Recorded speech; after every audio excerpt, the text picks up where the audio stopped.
RTI Live News. Ask for right. Warangal జిల్లాను BRS 6 జిల్లాలుగా విడగొట్టి అభివృద్ధిలో 20 ఏళ్లు వెనక్కి నెట్టిందని వరంగల్ పశ్చిమ నియోజకవర్గ ఎమ్మెల్యే నాయని రాజేందర్ రెడ్డి మండిపడ్డారు.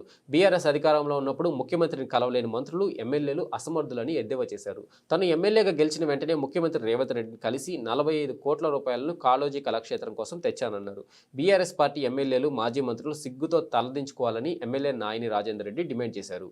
కలవాలంటే మీ మంత్రులకు, శాసనసభ్యులకే కలచడానికి అధికారం లేక రోడ్ల మీద ఉండి ఒక అసమర్థుల తీరుగా చరిత్రలా మిగిలిపోయింది. అలా వరంగల్ జిల్లా ఒక ఉద్యమకారులది అని చెప్పి ఏ ఉద్యమం వచ్చినా వరంగల్ నుంచే లేస్తుందని తెలిసి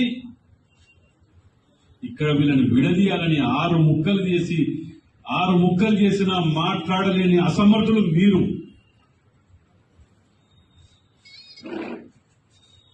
నన్ను కూడా అలా దించొద్దు, నేను లేస్తాగా భాష ఏంటి నువ్వు లేచేది, నువ్వేం చదువుకునేది తెలియదు. ఆ భాషలా డాక్టరేట్ చేశాను నేను. విన్నావా? నేను